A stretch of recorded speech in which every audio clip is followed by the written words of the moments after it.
And welcome back after 2 weeks of being absent. The Sports Nerd Podcast is back. Life's been crazy, but we're coming back at a great time. Thank you all for joining the show. And why is it a great time, you may ask? Well, it's around this time. If you're an NBA fan, you know the finals are coming up. We're still one game potentially away from having our finals matchup decided, depending on whether or not which Knicks team shows up. We've got the NHL Stanley Cup finals that have been decided. Unfortunately, if you're a Dallas Star fan or a Carolina Hurricane fan like I am and like my guest here who was about to talk about the Hurricanes, they didn't make it. The Florida Panthers and Oilers, Edmonton Oilers, are the teams in the finals this year. Again, it's a rematch from last year. Last year, for those who may not know, the Oilers were down 3-0. They made a glorious comeback, but in the end, the Panthers it was tied 2-2. It went back and forth. Ultimately, though, the Panthers would go to win their first ever Stanley Cup. Meanwhile, the Oilers and teams in Canada haven't won since the 90s. We have several NHL teams in Canada. The last time a Canadian NHL team won the Stanley Cup was in 1993. It has been 32 years since then. Yeah. Crazy to think about. Go for it. By the way, for those who may not know my guest, Ian Shure, Niner times, met him at the ACC tournament, and a highly Hurricanes fan, might I add. We brought him on to talk about the Hurricanes and discuss where do we feel like they're missing in terms of, okay, what are the Hurricanes missing, man? Because it feels like, first off, they were 0-19 for the longest time in the Eastern Conference Finals. And keep in mind, they went in 2019 and 2023, swept. They were 0-19, and correct me if I'm wrong, now they're what, 1-21? In the last 22 matchups of the Eastern Conference Finals? A little off on those numbers. A little off. Yeah, off. We are now 1-16. They were 0-15. We are 1-16 now. Yep. 1-16 since 2006 in the Eastern Conference Finals. And you were right the first time about the last year's Stanley Cup Finals being down 3-0, and then they made it 3-3 and forced a Game 7. You were right about that. But as in terms of where the Hurricanes are, I think they're in a good spot. And I think a lot of Hurricanes fans will agree with me. Brind'Amour is the coach. Now, I've had people come to me and say, if they don't win a game, is Brind'Amour gone? I didn't think Brind'Amour would be gone this year anyways. And he said it greatly himself. In that post-game interview, he said, we exceeded expectations. Yeah. Obviously, it wasn't in that way. And he said this group of guys was not supposed to make it that far. He wasn't wrong. And the players, they use that as motivation. I can tell you right now, he's a great coach. He's a coach that probably will be in the Hall of Fame in the future. And this year was a retool year for us. And we did exactly what we thought we would do. We got rid of Natchez instead of having to pay him. We got Rantanen. We would have had to pay him, and then that whole thing happened. So glad Rantanen got eliminated. And then we got Logan Stankoven, a rookie that's 22 years old. Yes, he's small, but Jesus, he's been good for us. We got a lot more from that. We got Taylor Hall as well. I mean, we have a team that can actually do some damage next year. We have barely any guys that are leaving that actually matter. Brent Burns is the only one fans are somewhat on the fence on because he's had a good year, especially coming off of an injury last year at 40 years old. He's still proving he can play. It's just a matter of how long he can do it for.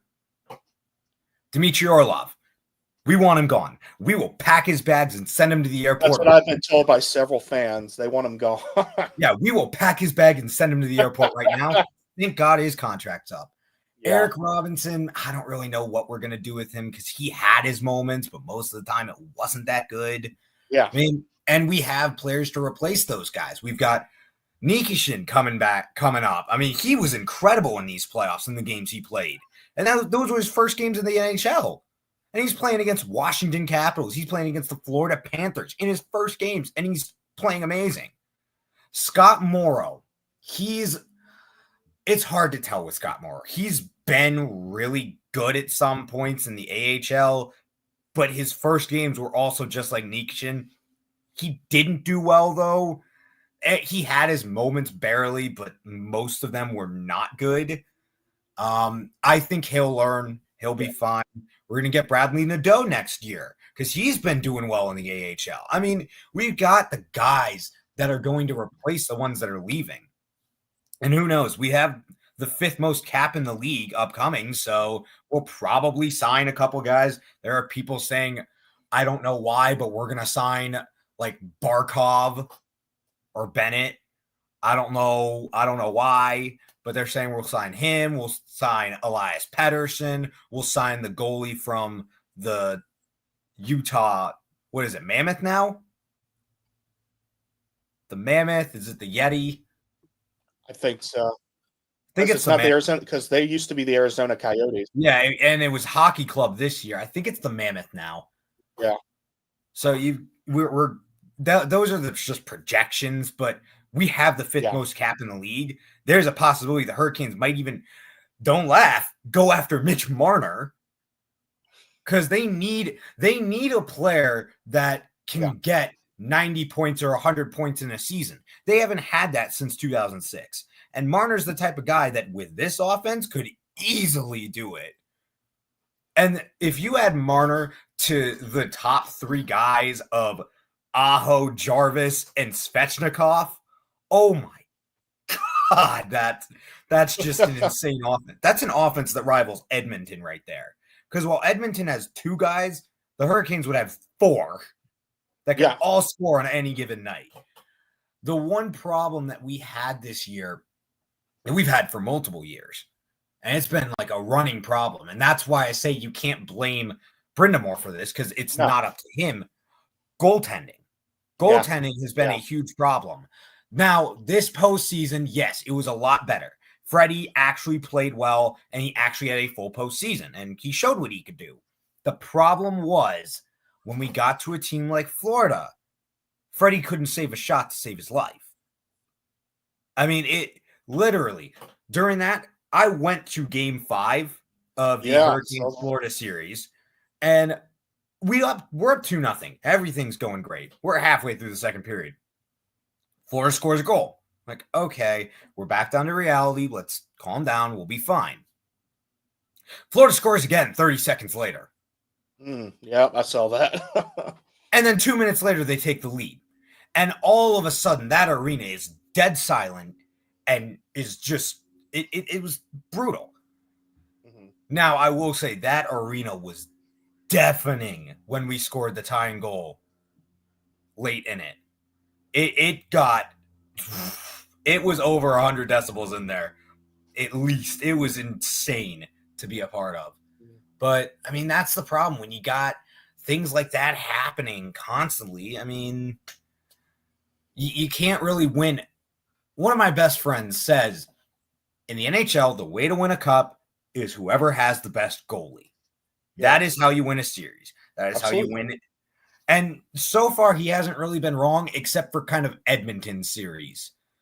I mean, you could theoretically say, yes, Edmonton did have the better goalie because they gave up less goals. No, it was just Edmonton outscoring their opponent just somehow, some way. Like, they would match whatever goal their team would score, the other team would score with one of their own. I mean, but when you don't have a solid goalie, because, yes, Anderson's all right, but he's getting old. He's not going to be there for much longer. Might not even be there next year. Might trade him. And then Kochetkov. The problem is Kochetkov is too aggressive. He goes out of the crease way too much. And like every single period, without fail, at least once, he loses his stick. Yeah. Literally, without fail, every period, the man loses his stick. He lost his stick in warm-ups.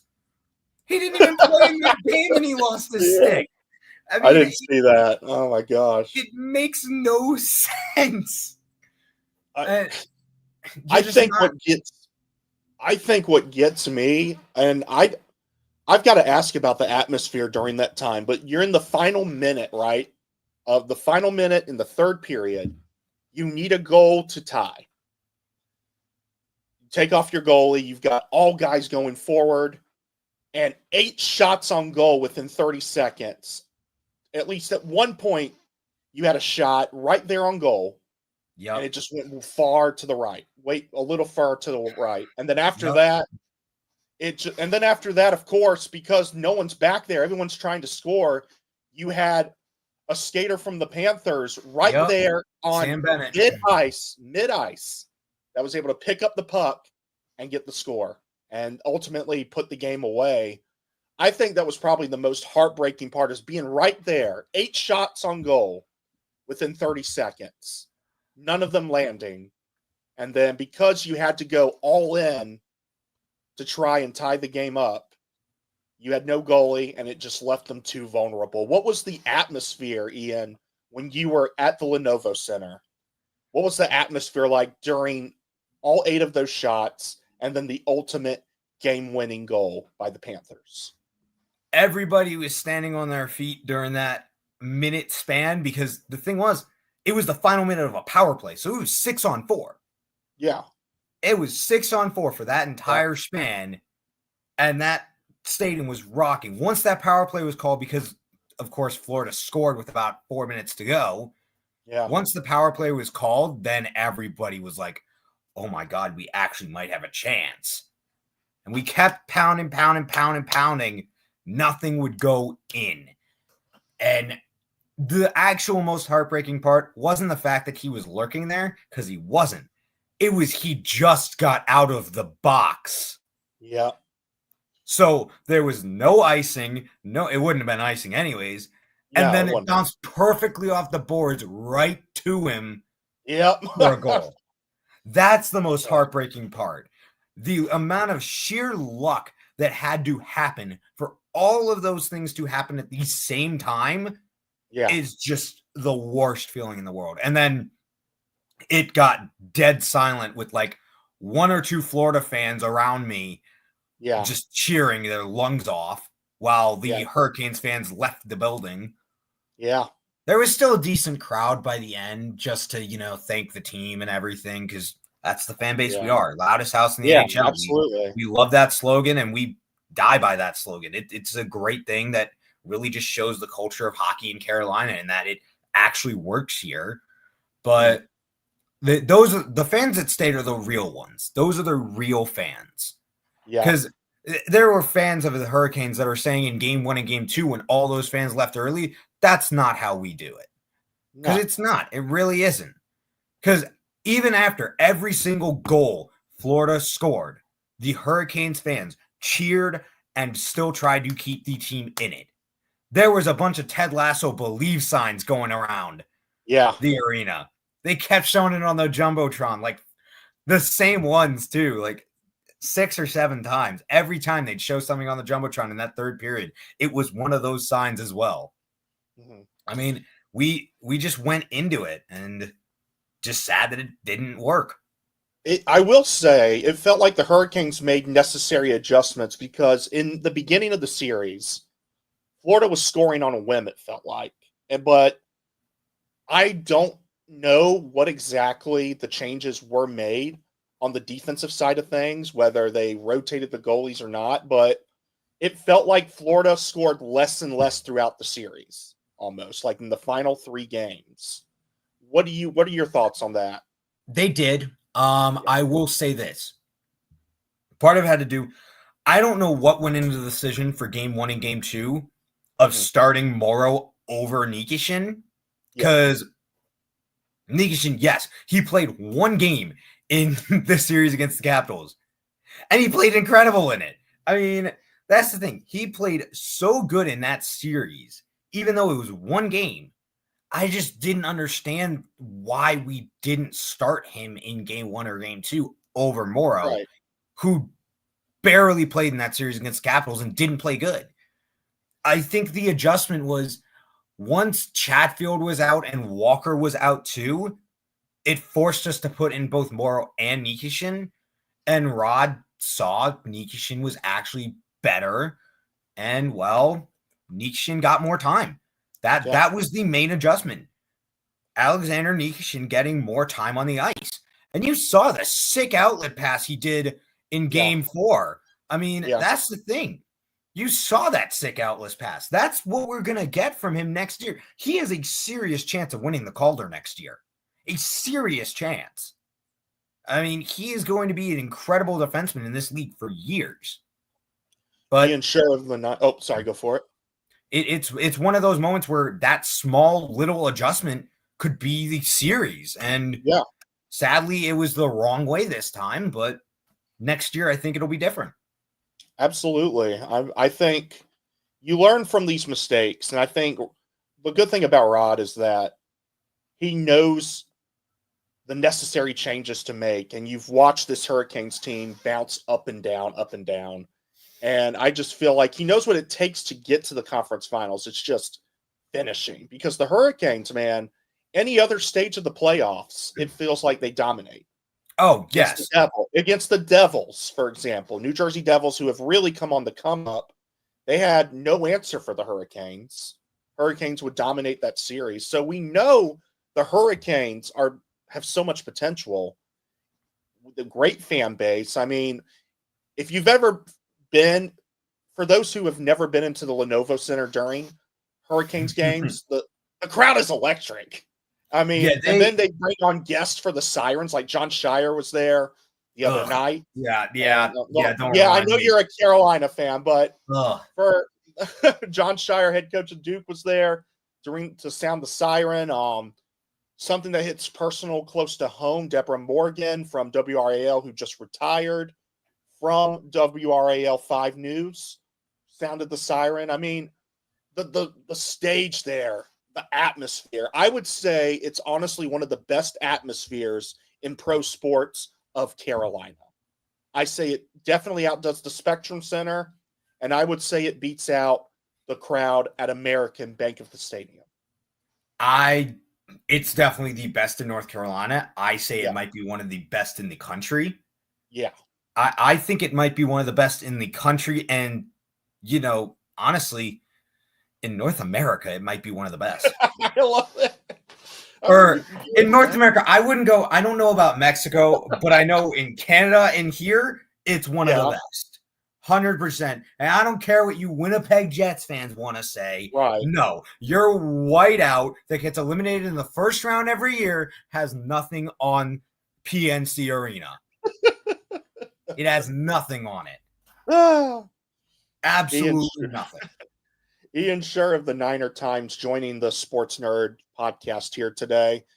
Ian, it feels like Carolina sports, I mean, in general right now, are either on the highs or the lows. If you're a Hornets fan, which I know you are, missing out on a top 3 pick, a Cooper Flagg pick altogether. I mean, the number 4 pick sounds good. I mean, I think picking up a guy like, say, VJ Edgecombe out of Baylor, I think, to potentially replace Miles Bridges if he leaves, isn't the worst thing in the world, but I know that's not what Hornets fans wanted. Carolina Panthers are showing some upside. And then if you look at Carolina sports in general, UNC, they're leading the regional right now for baseball. Shout out to them. They should have been top 4, but they should have. Here's my question. How, when you're number 3 in the country going into the ACC tournament, and then you win the tournament, you drop in the rankings when you're one of the only top teams besides Vanderbilt to actually win your conference tournament? Well, let me ask you this. How are you the number 1 seed at the end of the final rankings in the polls and not top 4 in College World Series seeding? Who was number 1? Carolina. They were? Yeah. That's even worse. Yeah. SEC bias is just showing right now. SEC bias is really. Don't get me wrong. SEC is great in baseball, like most sports. Football and baseball, that's obviously their strongest. They got better in basketball the past 3 years outside of just Kentucky. Auburn, Florida, national champions. Yeah. But, I mean, shoot, man. I just feel like if for those who have watched college baseball and they look at the rankings, they're like, okay, Vanderbilt, great season they had. Yeah. But how is Carolina not in that top region at least. I mean, I granted, they still got top 5, but still, man. I mean, I will say the fun regional for me, though, has to be the Coastal Carolina regional. I mean, I'm going to call it the party school regional. You got Coastal Carolina, ECU, and Florida, man. And Fairfield. I'm going to call that. I don't know if Fairfield's a party school or not. I don't know if they are either, but Fairfield's a good baseball program, man. Shit, man. Fairfield is a good baseball program. They like to have a little bit of fun when the tournament starts. I mean, yeah. What was the final score of that Coastal game last night? I never saw. I didn't get to catch up on it, to be honest. I was watching I was watching the Clemson matchup, and then I was doing other things. I got off work late last night too. So. Oh yeah, what was that score of the Clemson USC Upstate game? Clemson ended up pulling it out. I know it was like 7-3 when I last saw it. So. Yeah, how about Vandy almost losing their first game of the tournament? I did see that. They were no hit through 7. No, I know. I did see that. Yeah, sure. The number 1 team in the country. No hit through 7. Wow. So great. What a great team. Oh, my gosh. It's something else. Hey, look, before I let you go, man, UNC Charlotte, man, I have to say I was sad that the Niners didn't make the World Series, the regionals this year. I know they got cut short, but I felt like out of all the sports, I felt like Niners baseball was legit, in all honesty. Niners baseball and soccer. They were really good. Problem with baseball, you had Cody Gunderson get hurt. You had multiple players get hurt by the end, and you just can't have that happen. Yeah. I mean, especially when like your 3 best hitters all get hurt. What are you gonna do? What are you gonna do? You're too inconsistent. You're too inconsistent as a team to begin with, and then your 3 of your best hitters get hurt. I mean, you're done for. You have Juan Rivera starting every game. I mean, don't get me wrong, Juan Rivera is all right and all, but he should not have been starting every game, and there's a reason why he wasn't when we were winning. It really made me mad that we missed out, especially losing to ECU. Yeah. That was the kicker. That was the heartbreaker. Losing to ECU after beating them 2-1 this year. It was finally like the year that we were supposed to be better than them in baseball. Yeah. And this happens. It's a brutal end of the year. And problem is, I feel like a lot of the guys that were good for us are going to leave again. I mean, but we'll see. We'll see if things can turn around. Now, let me ask you, I rarely hear about the transfer portal in baseball. Is it as highly active as it is in basketball and football? I mean, I wouldn't say it's as highly active as those sports, but it is still very active, I would say. Because you've got a lot of players that go from these higher schools every year to lower schools to try and get more playing time. And then you've got the lower school players that have done really well in the previous year going to the higher schools. Yeah. I mean, it's kind of how the transfer portal used to be in basketball and football. Yeah. Where, yes, players would do this all the time, but it's not, I'm going for the money or anything like that. Because all these players aren't really going for the money. They're going for more exposure, which that I can get behind. I'm fine with that. Totally makes sense. Yeah, absolutely. Because that's what it used to be, which it's fine. I mean, all power to you for getting more exposure. Yeah. It's just when in basketball and football, they're literally going to worse schools for more money. Or Nico Yamaleva, who went to a worse school for less money. I mean, it's just absurd. The whole Nico Yamaleva situation was terrible. Yeah. I really feel like that's probably what we're going to see for the future, in all honesty, for NIL deals. You're going to have holdouts like you do in the NFL. And I think you're going to start to see that more now. To Nico's credit, I think it was more so what his father was doing. Yeah, I think it was more his father too. But there comes a point. I mean, you just got to say no. I mean,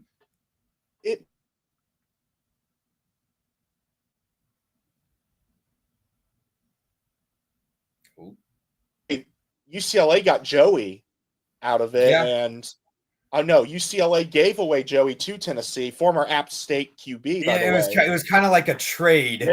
Yeah, practically. So and then Amaleva's brother went to UCLA. And now Arkansas is suing the family because of it, right? Because he pocketed some money. Yeah, so there's that whole thing going on. That's going to be interesting to see. That family deserves everything that's coming to them. Every little bit. What's going to suck is how much the taxes factor in the state of California. Oh, I know. These athletes. I mean, and he's only getting $780K a year anyways. Yeah. Which, let's be honest, he's not even worth that much. Well, I think he has a lot of potential, in all honesty. I think last year wasn't his best year, but I do think there's potential for Nico. I think he's worth $2 nickels. $2 nickels? That's it. $2 nickels with the California state tax. So he's paying money. Right. I think that's what going to be interesting. Keeping an eye out on that too. The whole transfer portal is interesting. Now we could go on for a whole convo with that, but I think we can subside here. Ian, before we let you go, where can we see your work? I mean, you're a sophomore coming into UNC Charlotte. Where can we see more of your work, and what role can we see you take for the Niner Times this year? You can see me just honestly still writing articles probably. I mean, you'll see me on the Niner Times website. I have my own baseball podcast. Trying to get back into that. It's Clubhouse Chatter on Spotify, Apple Podcasts, whatever you listen to. We talk baseball. We have a little bit of fun. Do some games on there related to baseball. Other than that, not really much to see me on. Heard that. Well, Ian Shure, Niner Times. Catch his work on there. And Ian, we hope to see you more on the podcast, man. Thank you for coming on to talk about the Carolina Hurricanes, Carolina sports, and all other comments that were made. Honestly, great footage for the podcast. Yeah, let me know if you ever want me back on. I will be happy to join. Absolutely. Thank you, Ian. Ian Shure from Niner Times joining us. Shout out to him. We got another special guest coming on now, and I want to thank this guest for taking time out of his day to come on here and talk NHL, a little preview of the finals. Vic Morren, ladies and gentlemen, now joins the podcast. Thank you, Ed Lane, for hooking us up. And Vic, first off, how are you doing on this Saturday, man? How you doing? I'm doing good. There's almost like a little bit of withdrawal because we had no games last night, no games tonight, no games until Wednesday. So it's giving myself and my partner, Neil Smith, a little bit of time to get our Cup preview ready to go and to drop on Monday. Vic, when you're not prepping for the podcast with Neil, what do you do outside of that? What does Vic like to do outside of sports? Like listening to music. I love walking the dog. This has been such a time-consuming project for both Neil and myself ever since I parted from ESPN about 2 years ago. The amount of work that goes into this is it's almost like having a full-time job, but when you're watching hockey games and you're conveying your insights and your views of things to an audience, which quite frankly, working at ESPN was a great place to work, but are you part of the editorial? Are you part of the messaging? No, you're not. And having watched hockey since 1968 and Neil a little bit before me, it's a perfect partnership to really enjoy this, have our own platform, have great guests, and appear on shows like yours. Thank you, Vic. Vic Morren of the NHL Wraparound Podcast. He and Neil, which, by the way, former general manager of the New York Rangers, have a new episode coming out on Monday to preview the finals. Glad that Vic could join us to talk a little bit about the finals because it's a rematch, as you know, Vic, between the Oilers and the Panthers. And as we saw last year, the Panthers, they won their first Stanley Cup over the Oilers in Game 7. And it was amazing that the Oilers came back down 3-0, tied it up, only for the Panthers to go in and win Game 7. Like we said, their first Stanley Cup. And The crazy thing about all this, Vic, is that at 8 teams at least from Canada in the NHL, it has been 32 years since the Stanley Cup has had residency in Canada. The last time it went to Canada was when Montreal won in 1993. So 32 years. And the Oilers, who have 5, won 3 years prior to that. So 1990 was the last time the Oilers had a title. That's more than, for sports fans out there that like to make fun of the Dallas Cowboys, the Cowboys won a Super Bowl 6 years later. So it's a bigger drought than the Dallas Cowboys Super Bowl. Mm-hmm. So it is, but I think as Craig Button had said on our conference finals preview, and I asked him about ending the drought in Canada, and he says, it probably plays a little bit bigger in just talking about it because of the number of years, but you won't see a Calgary Flames fan or a Vancouver Canucks fan that wants to see the Oilers win the Stanley Cup final just so the cup can be back in Canada. So I was in Montreal that night in 1993. A lot of broken glass that night. And quite certain that if the Oilers win this time, it will be a little bit more subdued than this evening. But it is still remarkable that you've had several teams that have gone to the final and not won. The Canucks have done it twice. The Flames have done it once. The Oilers, of course, last year. And the Canadians coming not in the bubble, but the year after the bubble, where the league was kind of restructured, surprised a lot of teams. So I don't think it's as big a deal as people make it out to be, but because it's a lot of years and you've got 7 clubs in the NHL in Canada, they're probably feeling, okay, it's due to go up there at some point. You talk about other Canadian teams not wanting Edmonton to have the Stanley Cup despite the drought. Are the rivalries in Canada heavier, more fiery than rivalries in the U.S. NHL-wise? I think it's a great question, and you certainly see Toronto and Montreal. You see Toronto and Ottawa, which is probably a little bit hotter now than the Leafs and the Canadians. I always thought that the Flames-Oilers rivalry of the mid-'80s was more heated than it is now, because you get a lot of this every time the Flames and Oilers mean, it's the latest of the Battle of Alberta. And okay, here we go. And it does have its moments. It's got some of the signatures of the rivalry back in the mid-'80s. But that was real white heat stuff back then. I mean, there was genuine hatred between those two clubs. And if you go back and you look at the series that they played against each other in 1984 and 1986, and in 1988, those were ferocious series, much in the ways Quebec Montreal was in the early 80s, and what you saw with Rangers Islanders, and maybe a little bit later on Colorado and Detroit. So I do think in Canada it is down a notch from what it was, but it's still pretty good entertainment.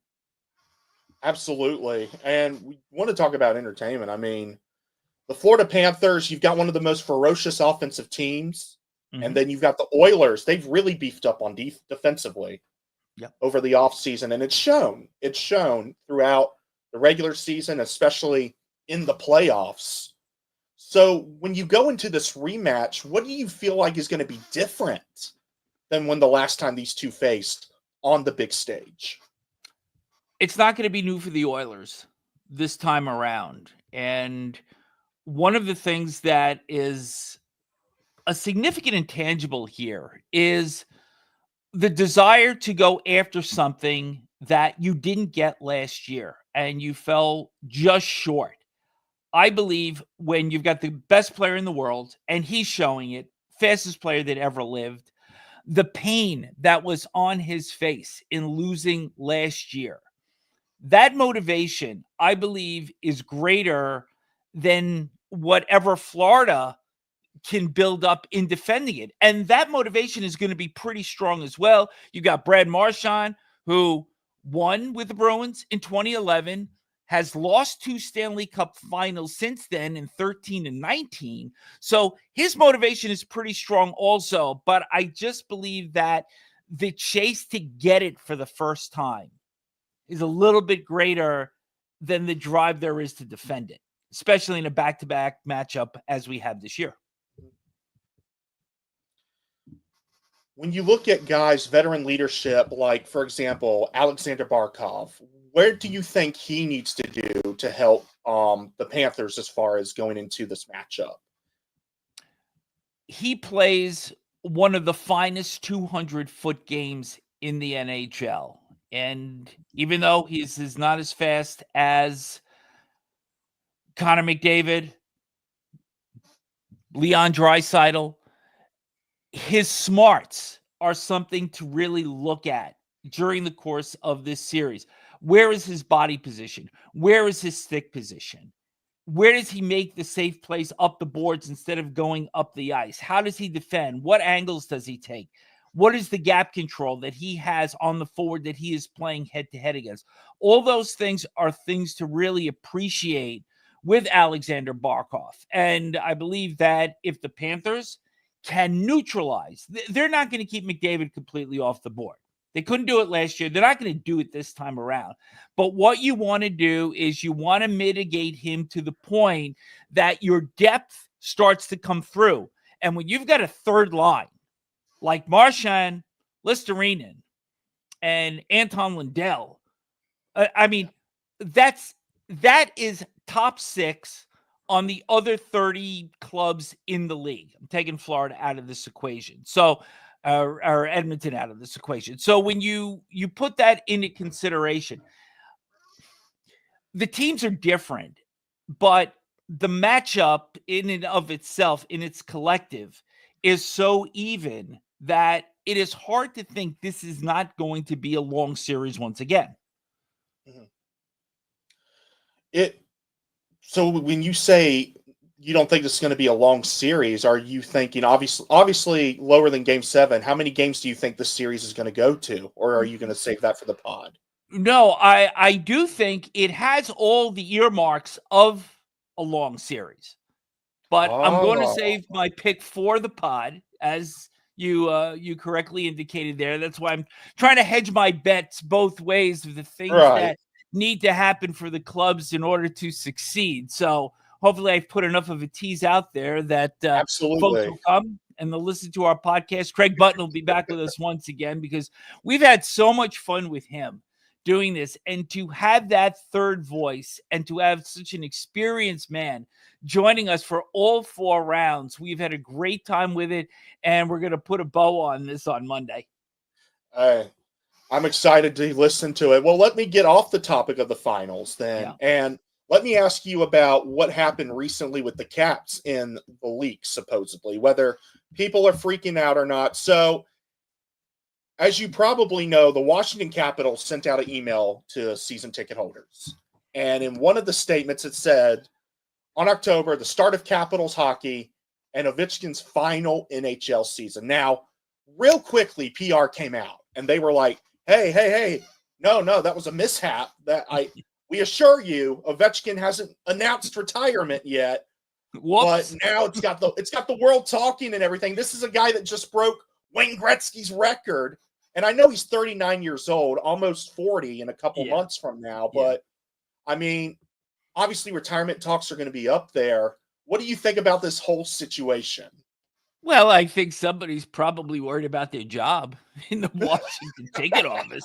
But besides that, let's look at the reality of this. He still has a year on his contract. Yeah. He's 3 goals from 900. So let's be conservative here and say he scores 35 goals.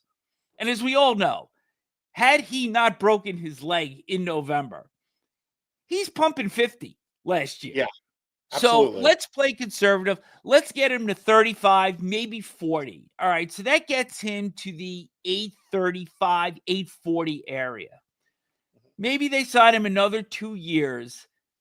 I have said, and I said this from 3 years ago, that I did not believe 1,000 was out of the question. And I think when you go into this offseason, he's tired.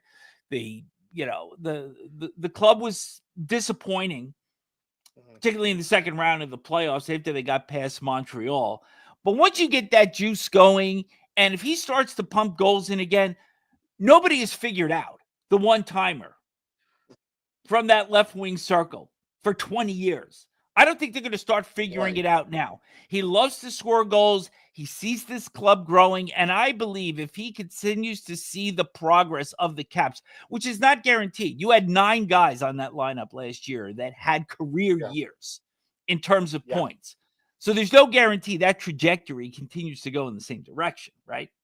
But at the same time, it's a good team. They're well coached. And if he sees that progress going, he will be motivated. And I think along with that will come a chase to 1,000. It doesn't look that big now, but a year or so from now, it becomes real. Unless he is just so committed to going back and finishing his career in Russia. And Lord knows, I mean, Jaromir Jagr, who's still playing in the Czech Republic, may play until he's 85. So, I see it very possible that Ovi will continue on. And once 1,000 gets in sight, it will have a comparable, maybe not the same motivation as the Gretzky record, but you see a 4-figure goal total in regular season for your career. That's a pretty monstrous thing. Oh, absolutely. And one would argue that's probably the only reason he stays because, I mean, he's won a Stanley Cup. He's broken the biggest record in not just hockey, but of all pro sports. So surely that's the only thing he has left if you're talking about a career standpoint on what's motivating him to stay. Otherwise, I mean, shoot, that's a Hall of Famer right there, obviously. Yeah. And it would be interesting to see also if the NHL, which stopped waiving, or it stopped waiving the 3-year waiting period. I believe after Gretzky got in 1999, and then there was no more of that. Well, yeah, let's see now. Let's see now what happens, because how can you not put this guy in right away, right? Right. Vic Morren joining us, former ESPN exec, current host of the NHL Wraparound podcast joining. You can catch him on the Fast Lane with Ed Lane to talk NHL, which I'm sure he'll be on sometime next week, if not Neil. I'm curious, Vic, what is the best moment that you've ever experienced at a hockey game, NHL level? What was the greatest moment you've ever watched live in person for as long as you've been covering the sport? What comes to mind? I worked 17 Stanley Cup finals, and growing up a Ranger fan and certainly being in the booth the night they won the cup was a thrill. Being in the Montreal Forum the last time the Canadiens won the cup was surreal because I had to produce the post game. And in order to do that, you had to leave the TV truck and actually walk through the arena, and the haze in the building from the smoke and the ghosts and everything about the Montreal Forum and the din of the noise and anticipation of them winning again was surreal. It was unbelievable. But my favorite night of my career was 3 years later in March of 1996 when ESPN was there to close the Montreal Forum. And the game itself was rather pedestrian. It was a 4-1 win for the Canadiens over Dallas, but the reason that they played Dallas on that date was, I believe Bob Gainey was the GM at the time. Guy Carbonneau was also on Dallas. He was a former Canadian captain, and they wanted to have all those players there. And the post-game ceremony was so spectacular because it was the creme de la creme. It was the Hall of Famers all on a carpet around the perimeter of the Montreal Forum.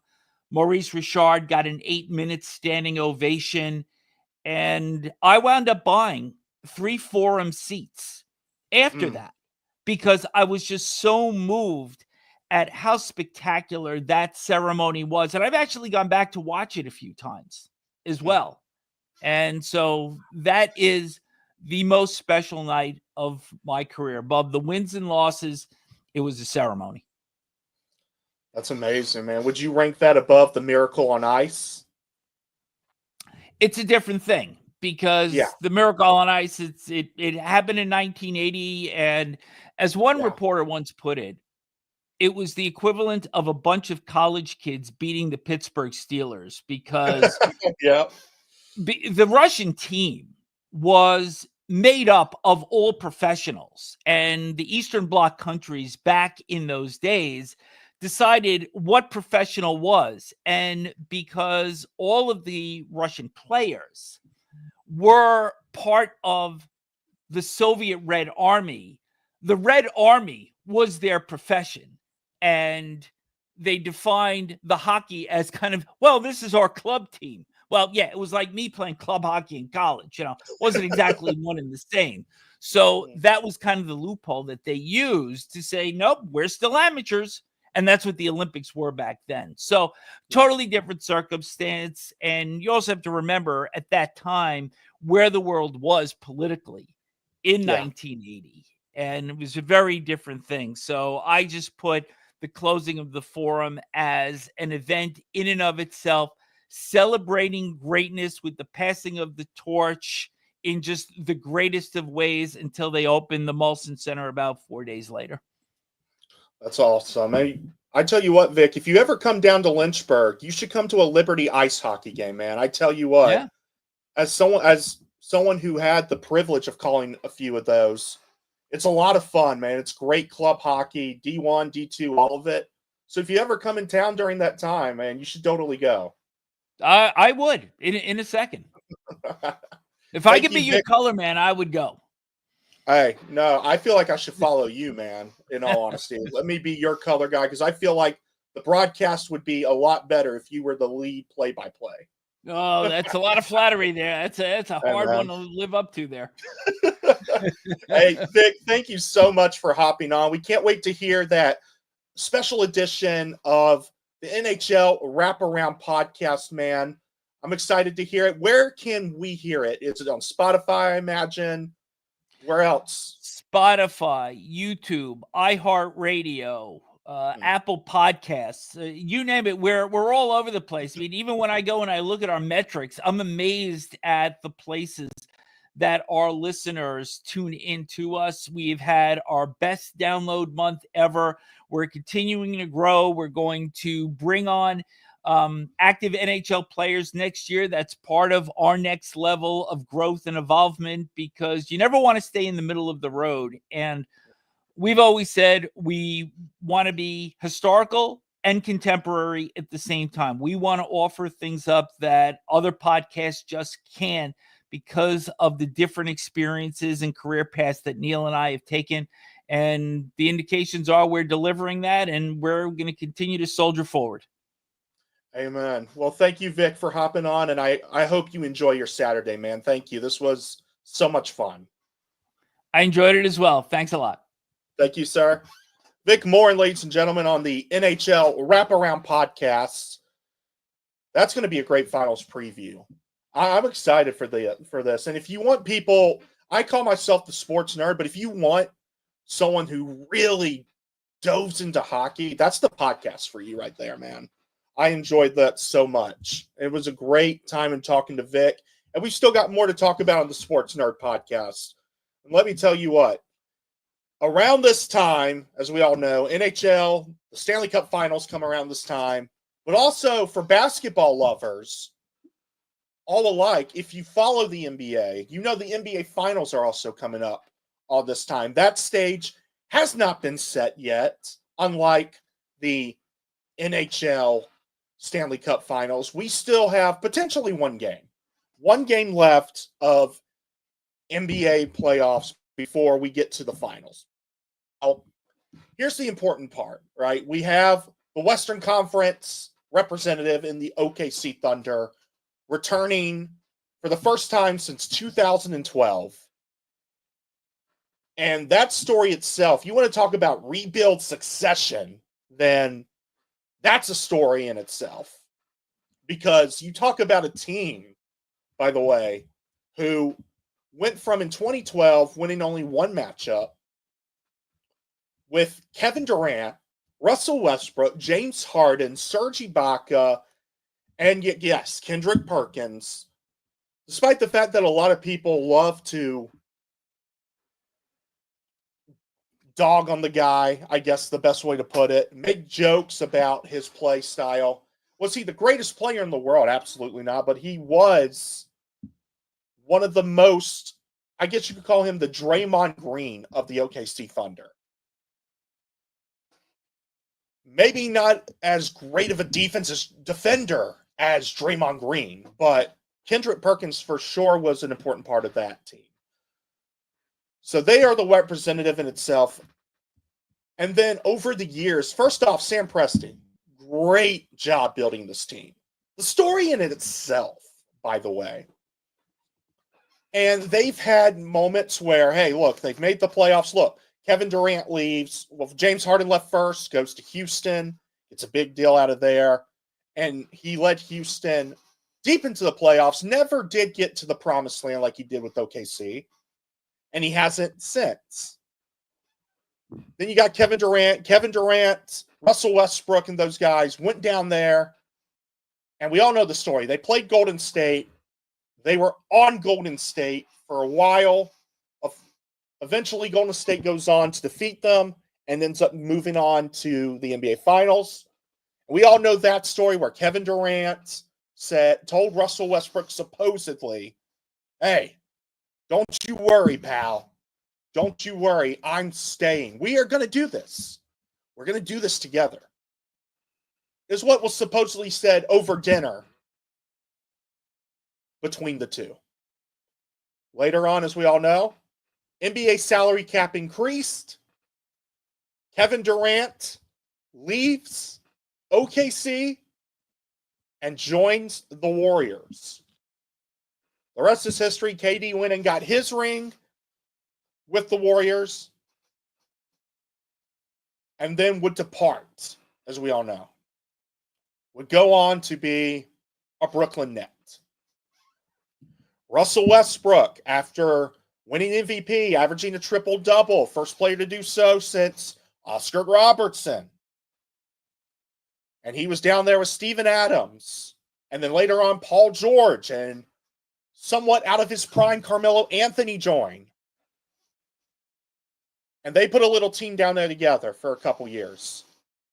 And everyone remembers the big old Damian Lillard half-court shot by the Portland, when he was on the Portland Trailblazers over Paul George, that sealed the series over OKC. Later on, we know Paul George went his separate ways. Russell Westbrook went his separate ways.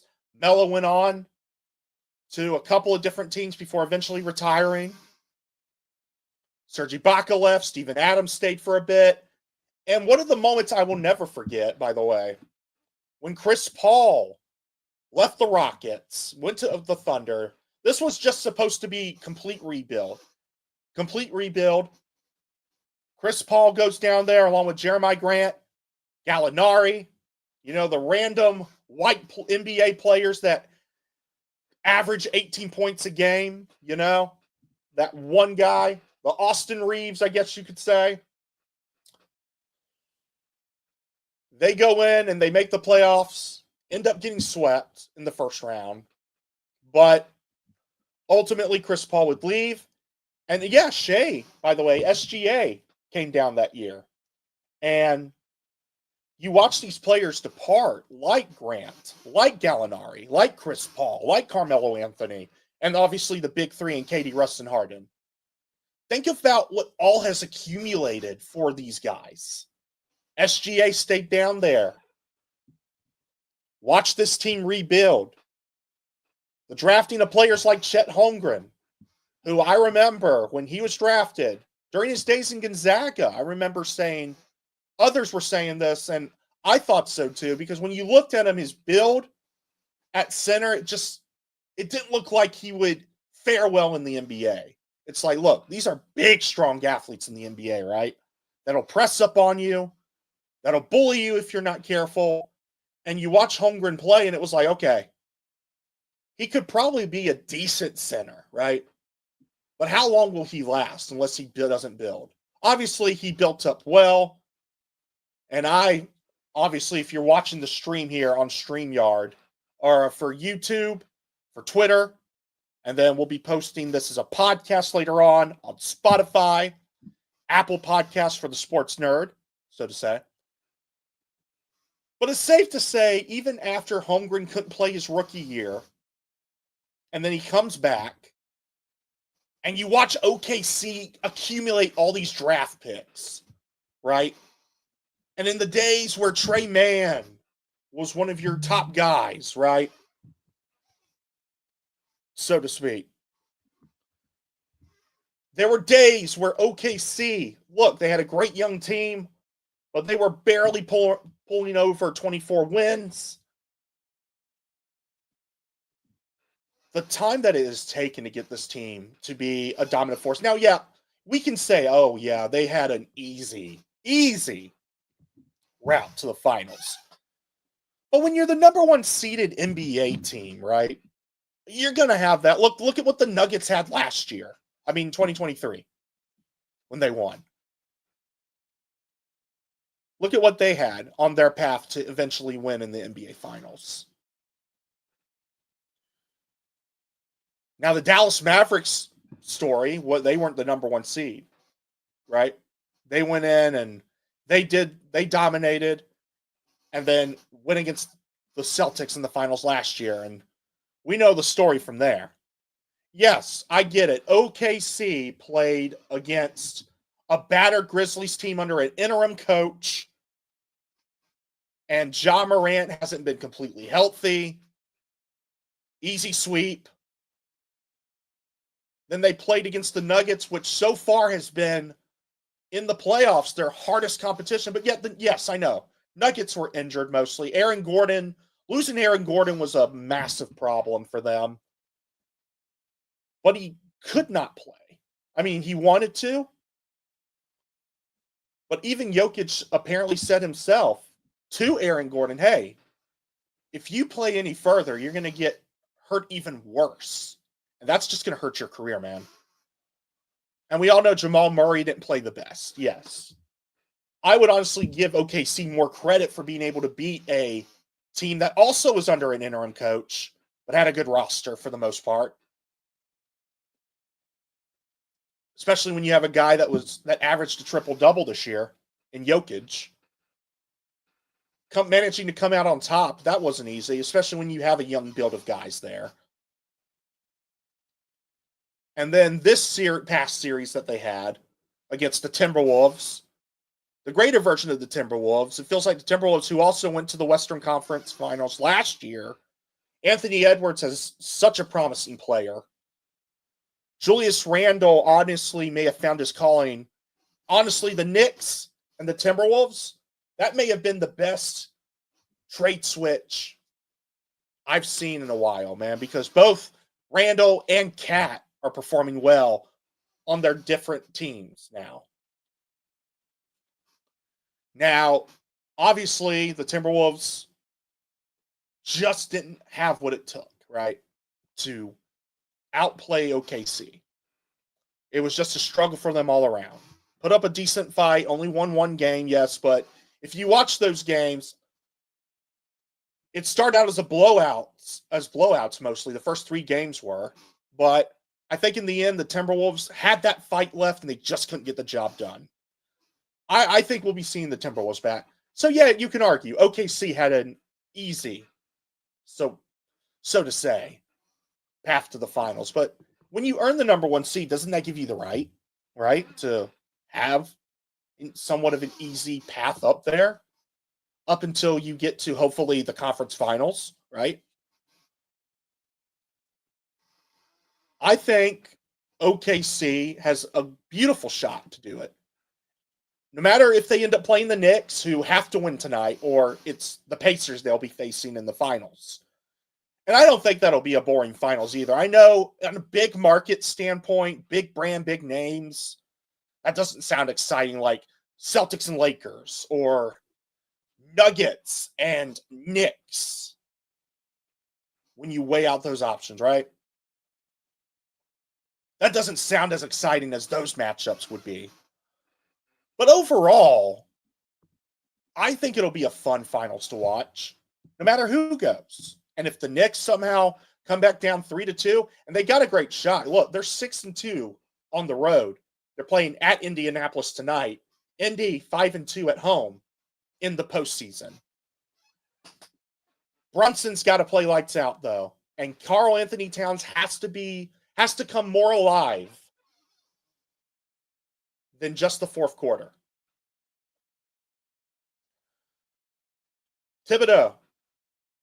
Tibbs, you got to have a better rotation there. I mean, we saw what happened when you got guys like Precious off the bench more involved, and then the Knicks go on a 12-0 run. If you've got the right rotation, you don't have to rely on the same 7 guys. Now, to Tibbs' credit, he's seen what has happened when you get more of the 8 through 12 men involved compared to the 1 through 7. But if you tire your guys out, we saw what the Heat used to do with Jimmy Butler. When you put them in for, 43, 44 minutes and you tire them out, how are they more useful to you than fresh legs off the bench? Josh Hart's got to come into his own too, man. A lot has to go right for the Knicks tonight. And if you talk about the Pacers and how Haliburton can come after having a triple-double and then have a horrible night the next night, and how Siakam can contribute even more. I mean, he's contributed well, though. And let's talk about the Pacers and the switch out they've had.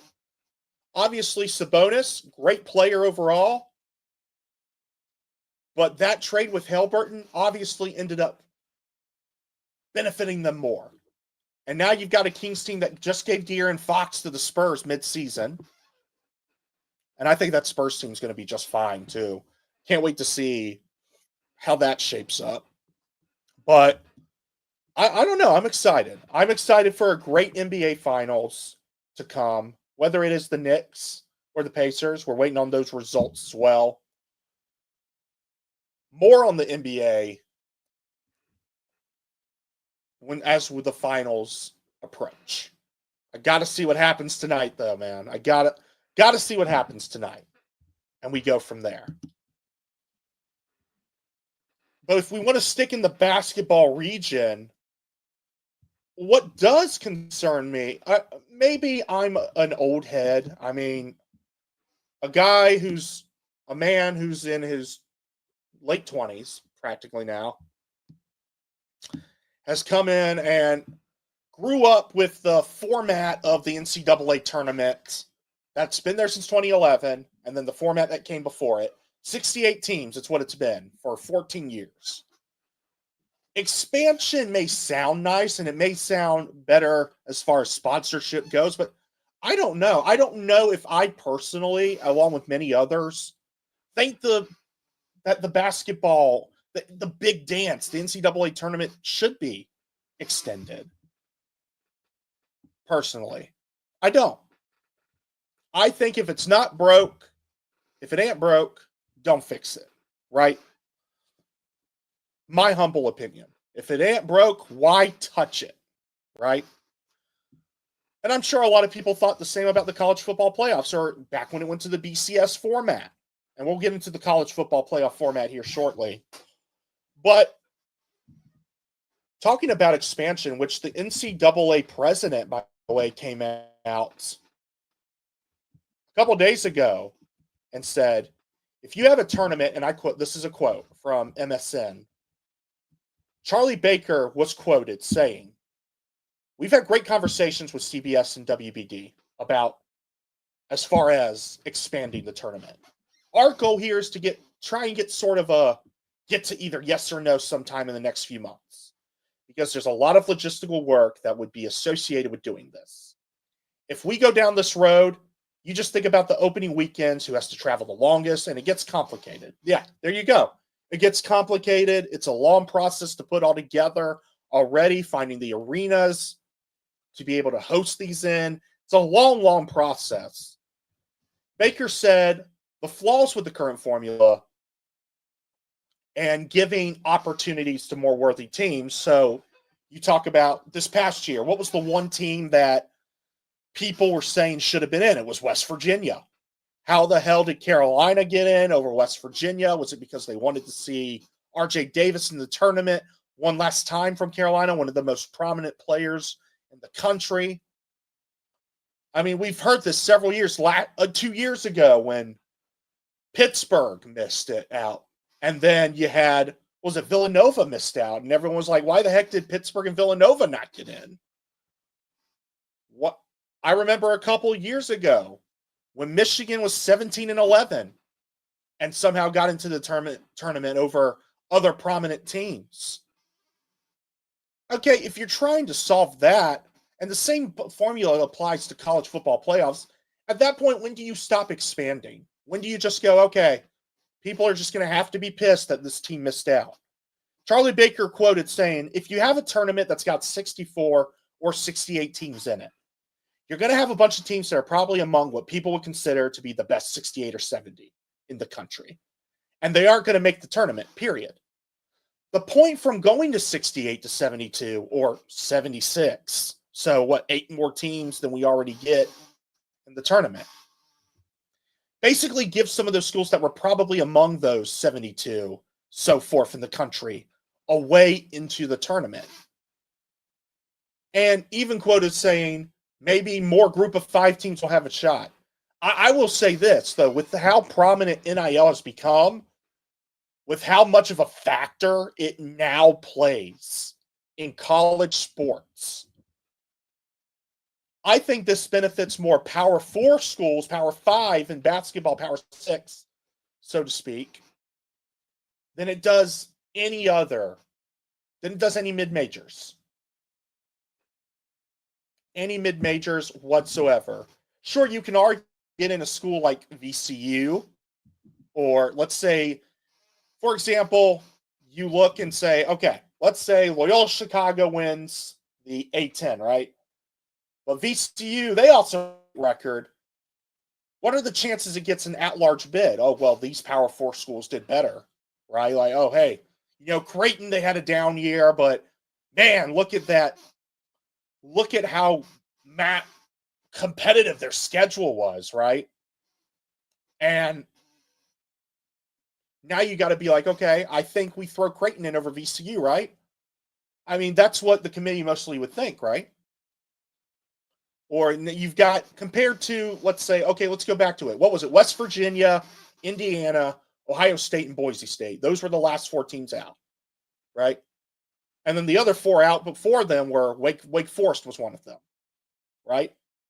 St. Louis, I believe. You had a bunch of mid-majors, which is what the NIT tournament, by the way, stands. So at what point do you keep the NIT tournament? Are you going to get rid of that if you just keep expanding the tournament? Because what's the point of the NIT anyway, right? Which I find, I mean, NIT doesn't really get the best viewership. So maybe that's a benefit. Who knows? It's interesting to say the least. Maybe the main argument is that you're so used to a certain format, like we were with the BCS for college football, like we were when it was just 4 teams in the college football playoff, but we complained so much because Bama got in over Florida State 2 years ago, an undefeated Florida State team, due to the injury of Travis, the star quarterback. And then it was like, okay, well, let's expand. We could go 6 teams, or ended up going 12. Then Bama doesn't get in. It's like, oh my gosh, why didn't Bama get in? SMU? Really? Okay, cool. Do we consider expanding it at that point? And arguments have been made about the whole Bama case, SMU and the SMU case. I'd argue maybe Ole Miss or South Carolina probably deserved that spot. Me personally, I would have added South Carolina. That's just me. But Ole Miss definitely had a resume to get in. It's just 3 losses, and especially to teams who are practically non-factorial in the rankings. I mean, that doesn't look good when you're Ole Miss, so to say. Moving on, though. We're going back to college basketball. I think you leave it as it is, but if it's me personally, but obviously I'm not on the board, obviously. I can see them expanding the tournament, if not this year, within the next 2 or 3 years down the line. Because and then at what point you got to go, When do I stop? At what point do I stop? Do I go to 80? If I'm going to expand to 76, well, oh, damn. Oklahoma missed out. I thought they had a good resume, but the committee said compared to everyone else, they didn't. So now I've got to throw in Oklahoma, right? Okay, let's add 4 more teams. All right, 80 teams in the tournament now. It can go so many ways. So many ways. I just personally don't think like I said, and I'm going to say it again, if it's not broke, don't fix it. You're going to have people that miss out. You're going to have people complaining that West Virginia didn't get in to the tournament. You're going to have people complaining that Alabama didn't get into the college football playoffs last year.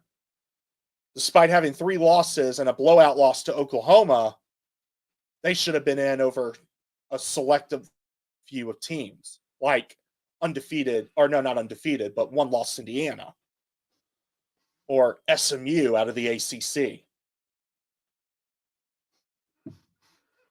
And speaking of that, I think that's a great way to go from basketball to college football playoffs, because now they've got a new format. So, for those who may not know, the College Football Committee came out, right?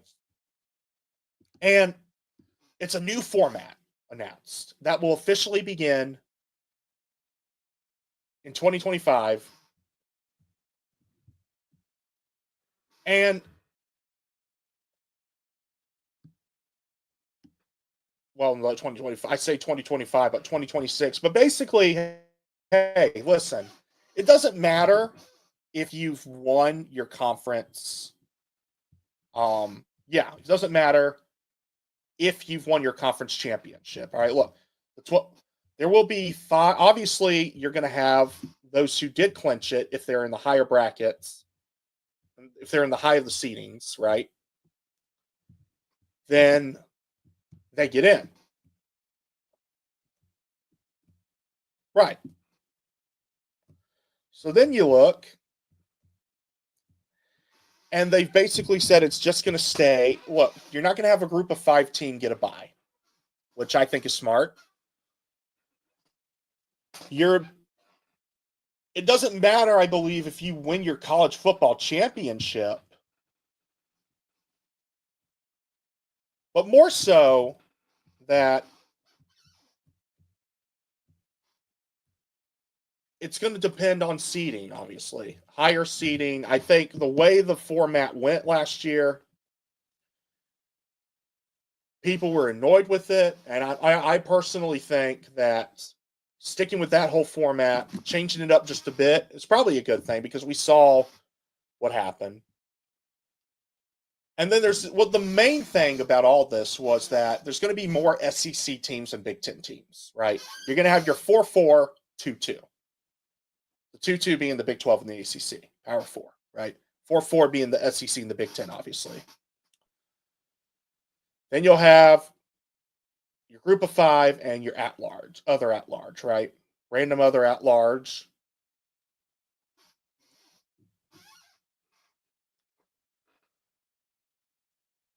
And now you're seeing a time where the SEC, Commissioner Sankey's come out and he's like, hey, look, I've got people in my office saying, hey, why are we even with the NCAA? Okay, so are you going to secede from the NCAA? The SEC is a great competitive conference. Let's not get that wrong for a second. They've dominated most sports, and they've stepped more into the basketball scene, as Ian and I were talking about earlier on in the podcast, Ian Shure of the Niner Times. But more so, let's keep in mind the Big Ten. If you're going to secede, supposedly, if you're talking about like going away from the NCAA, shouldn't the Big Ten be a part of that too? And they've won the last 2 chips, Michigan and OSU. First, 2-loss champion? Yeah. I think personally, the SEC just starts getting in over their head, right? I know the ACC, which, by the way, if you look at their basketball scheduling, they're cutting down on conference games so they can schedule more non-conference in hopes to get more teams into the tournament. Well, the best way to do that is not go 2-14 against the SEC in college basketball with the ACC-SEC matchups. That's a good start. And we'll get into the whole ACC thing next week. But the whole college football format in itself is interesting. Eventually, do you see the SEC and Big Ten taking off and being in a league of their own? It wouldn't shock me. It wouldn't shock me. The thought of a college football playoff for the longest time before it finally approached on the scene in the early 2010s when was thought to be unbelievable, totally not going to happen. And then you talked about expanding, and it's like, yeah, that's not going to happen, but it did. Just like eventually I think the basketball tournament will be expanded. It will. I don't know. I think right now it's too early to tell, but we are probably in the earliest stages we can possibly be for super conferences altogether.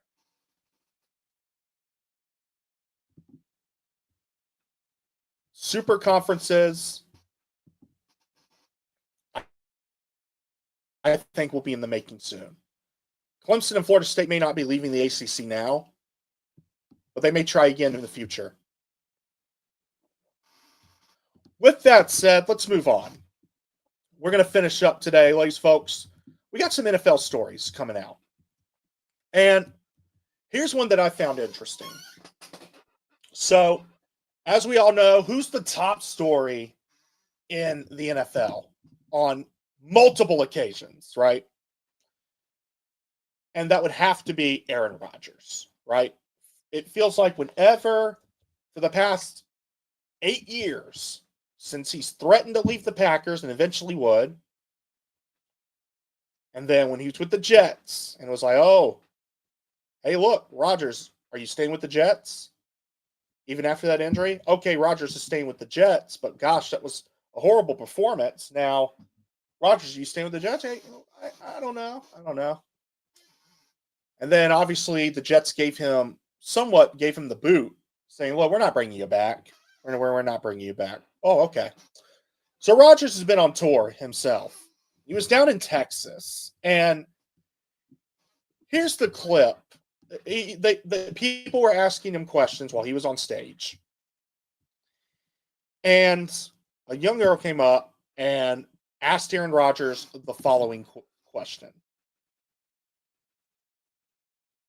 As soon as it pulls up, sorry.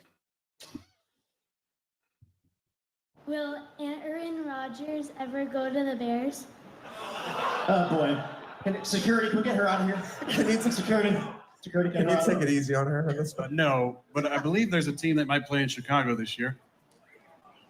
On What a road team? trip. I don't know. I'm not sure. Gotta check it out. Are you speaking in code? I love Chicago, though. Way more than they love me. It's been a great relationship, all one way. So that got social media bustling of Aaron Rodgers saying, look,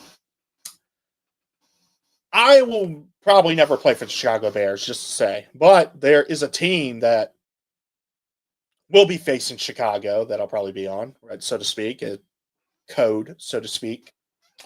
And that got the world thinking, okay.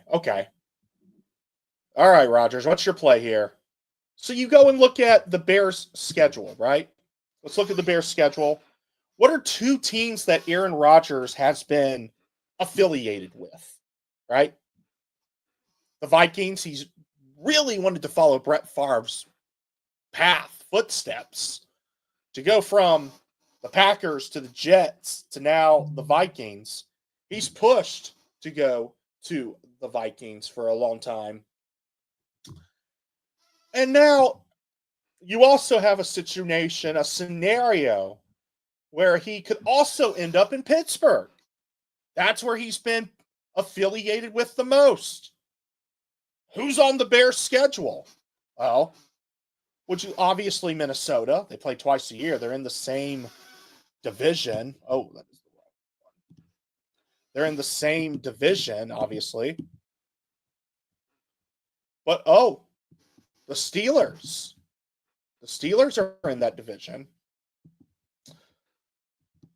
Oh, not the Steelers being in the division. Duh. Sorry, folks. I'm misspeaking right now. I thought I had the right Bears schedule put up. I double checked and everything, but that was the complete wrong schedule. But you look at who is on the schedule. Okay, who's on the Bears schedule? The Steelers, right? Okay, so Rodgers, are you saying you're going to the Pittsburgh Steelers? Is that what that's code for? Because when you look at Chicago Bears' schedule for the upcoming season, the Steelers are on there. Obviously, Minnesota is there, right? They play Minnesota week 1, and then later on down the line. You got Pittsburgh week 12 in Chicago. That's, as Aaron Rodgers was quoted saying, a road trip to Chicago.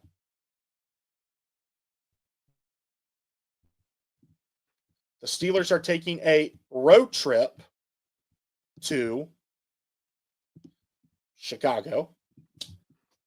Vikings take, obviously, a road trip to Chicago. Who else takes a road trip to Chicago? Well, who else needs a quarterback? Well, everyone said, well, could it be the Raiders? Are the Raiders secretly in the mix? Is Tom Brady working some magic that we just don't know about? Well, maybe. But here's the thing. Road trip. We take the context of road trip very seriously, if we look at it through the magnifying glass, right? Look at the schedule. The Bears are going to Las Vegas. So not a road trip for Las Vegas. Doesn't mean he won't go there, but I think he's going to go to Pittsburgh. I think he's just pulling our leg. He's not at OTAs for any team. He hasn't been signed, so why should he be at OTAs? Despite what other people may think. Terry Bradshaw, of course, was quoted saying it's ridiculous of the fact that the Steelers are even letting him have this amount of leeway. But you got to wonder, there's another quarterback who hasn't been attending OTAs who is on a team right now. And he's been talked about having trade capital, so to speak. And hey, guess who has capital to spare? The team with 12 first-round draft picks, a.k.a. the Steelers. Guess who could use some capital to keep on building? A very young team. The Atlanta Falcons, who, would you look at that, happened to have Kirk Cousins on their roster. They've kept him on the roster for now, so to speak.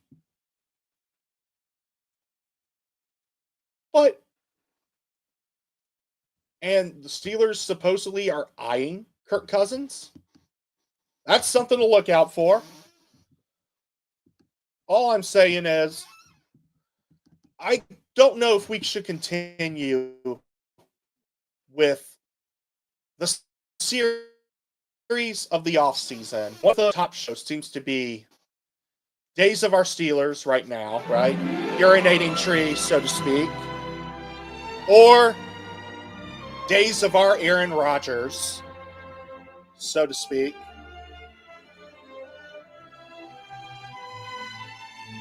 Yeah. Shout out to Urinate Tree for the gag, by the way. One of my favorite gags on YouTube. Running gags that he doesn't do anymore. I would love to see Urinate Tree, if you're watching this, man.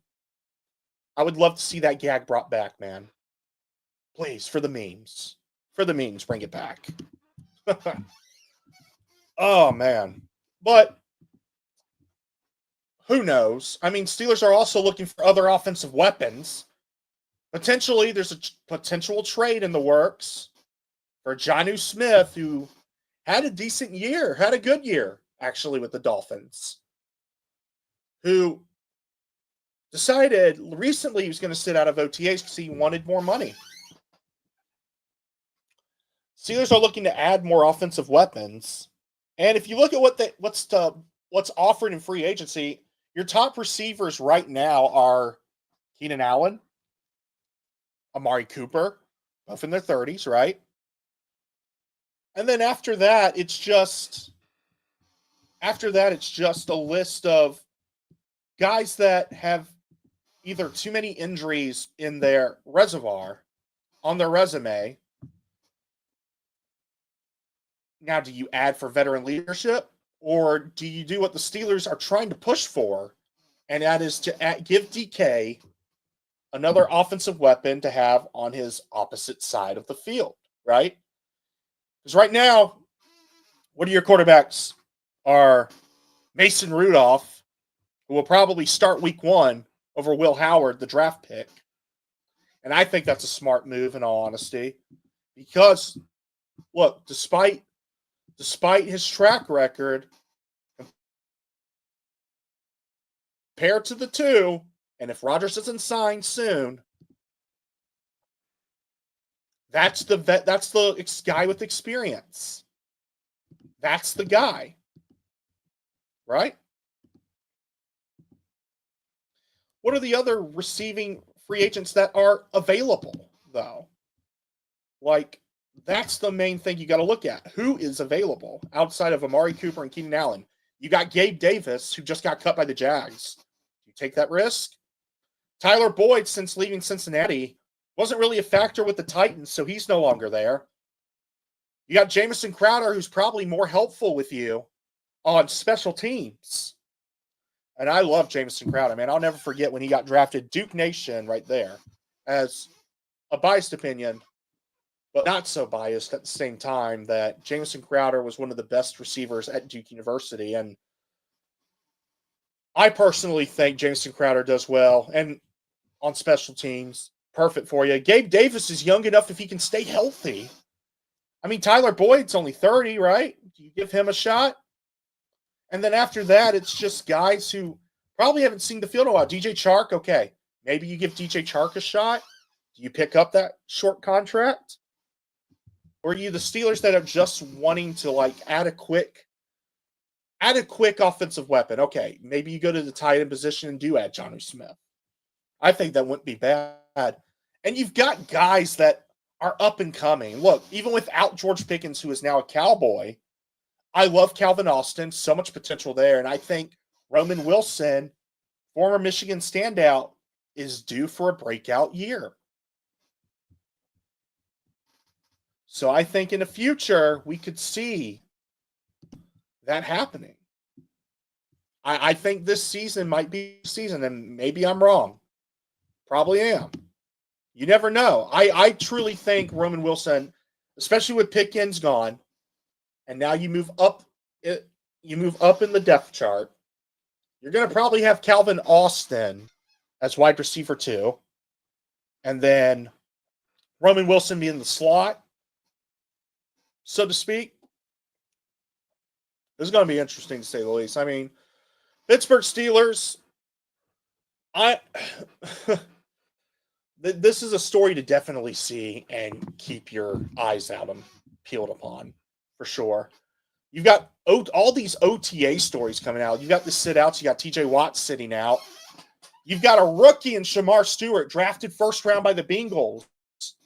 Great player. He's sitting out because, hey, I didn't agree with the papers given to me.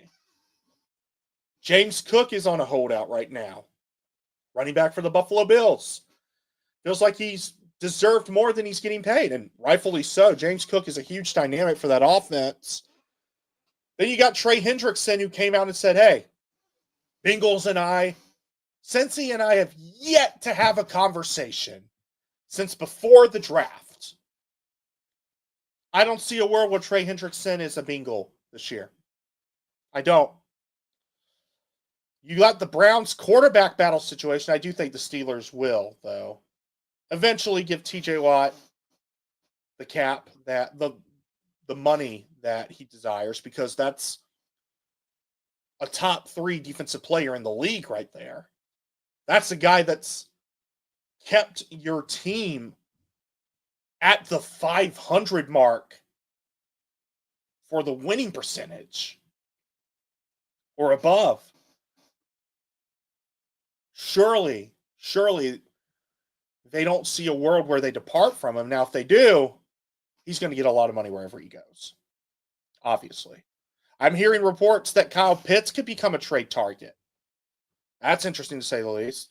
That Browns QB battle also. I mean, you've got Joe Flacco who came out and said, look, in regards to Dillon Gabriel and Shedeur Sanders, the 2 rookies drafted, I'm not here to be a mentor. I'm here to play. We see that in quite a few scenarios, right, where veteran quarterbacks hate the notion of, hey, I'm brought here to train these guys. No, I'm here to play. Ryan Tannehill said the same thing when it came to Malik Willis a couple years back. We've seen a lot of guys say that. You've got to wonder, though, look, what's this going to mean for Dillon Gabriel and Shedeur Sanders' development stages, right? Because you drafted both of these quarterbacks, and if you looked at some of the footage there, they've both had their good and they've both had their bad days, but from what I've seen, Shedeur's really growing out there, and Gabriel's showing some promise too. But clearly they're still raw. They're still raw. And this is only OTAs. We're not in full-on training camp yet, right? When does it get to a point where you really start to work in these guys' development? Because I think this whole situation, this whole quarterback situation where now you also have Kenny Pickett that you signed, who I think may get cut. It probably will end up getting cut. And let's not forget Deshaun Watson's there, guys. And reports have come out that, hey, look, Deshaun Watson might be able to play week 1. So now, what, you got Watson, Flacco, Gabriel, Pickett, Shedeur Sanders, 5 quarterbacks. One of them's going to have to go. Maybe 2.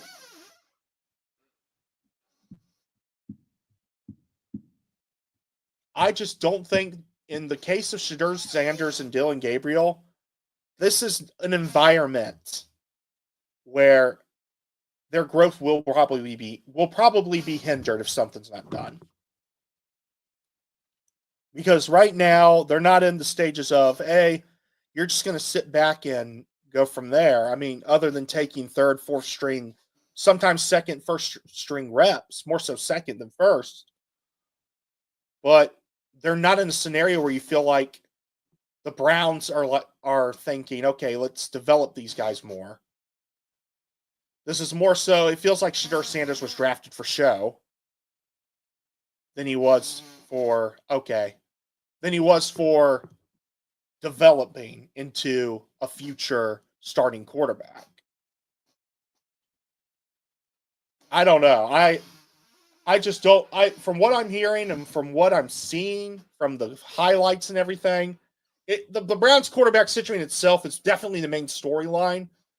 But if you're these guys' agents, if you're Dillon Gabriel and Shedeur Sanders yourself, you got to wonder, okay, look, I can't make any moves. I can't make any hindrances right now, right? Because I literally just got drafted probably over a month ago, like a day or 2 over a month ago. I can't exactly all of a sudden just go, you know what? I feel like you're not benefiting my career.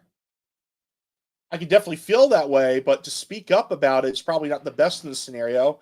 It's got to be the patient, the patient path, the path of patience, more so to speak. Going to keep an eye more on those OTA storylines for next week. And I'm excited for the Sports Nerd for next week. Next week, we're going to be looking more into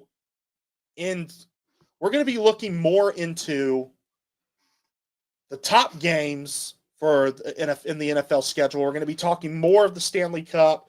Going to have a couple of guests I plan on bringing on for that. Have a couple of guests to talk about OTAs in the NFL. The finals will be set by then. So next week, we're planning to release a couple episodes, and I'm excited for that.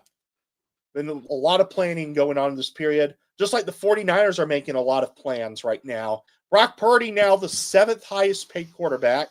5-year, $265 million, 181 guaranteed.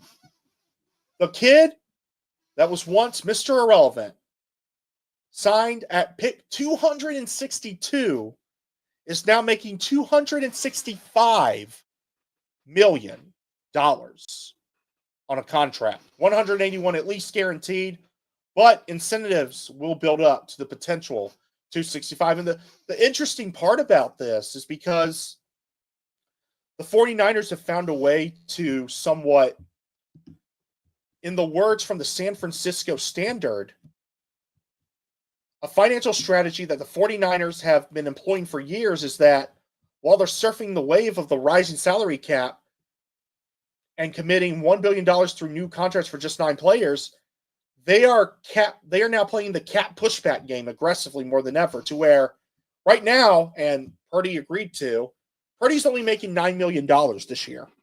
And that's to help benefit the team, he said. He could have asked for more, but he chose not to. He chose to just stay as the 7th highest paid player in the quarterback sense of things. Then they've also extended Fred Warner. And that extension came after Brock Purdy. Fred Warner signed an extension for 3 years, $63 million.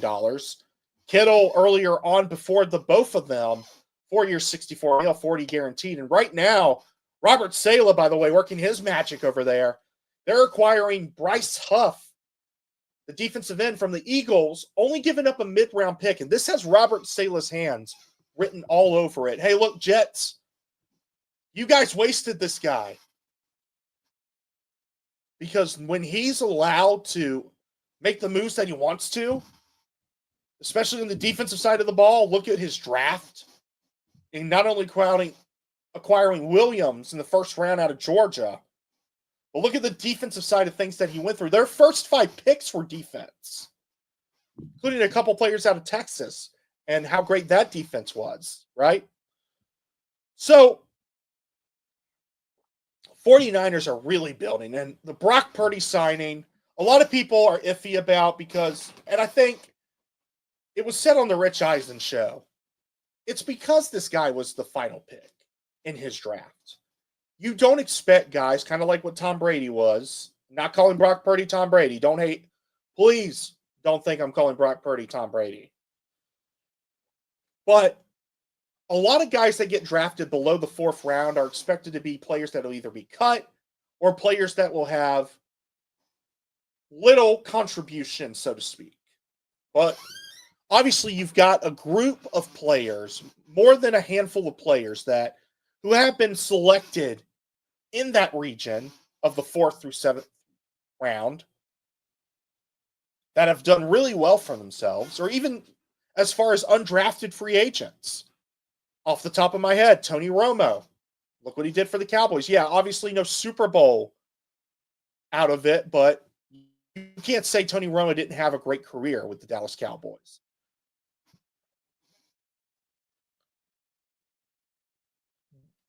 A lot of people don't expect guys like Brock Purdy picked in those last few picks, last few rounds, to do well. So to see a guy who was picked very last in the draft now get this type of money, and he's proved that he's done well.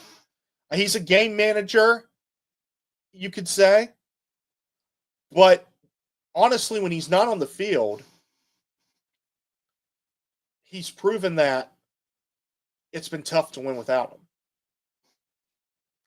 And I think when you've got a guy like Brock Purdy who has a great IQ for the game, and now you've got guys like Christian McCaffrey, you've got Juwan, who I think is going to continue to have a great year. Brandon Ayuk will hopefully have a great comeback year, barring he comes back from injury, which we don't know a timetable for that just yet.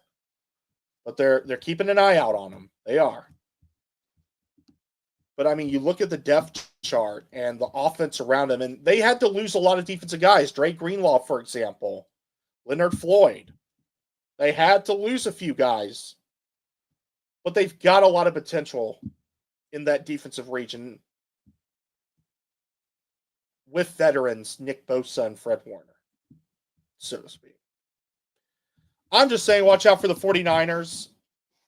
I think they're slowly rebuilding back into what they used to be. Last year was a fluke. The injury bug hit them again. It feels like the injury bug hits them every 3 years.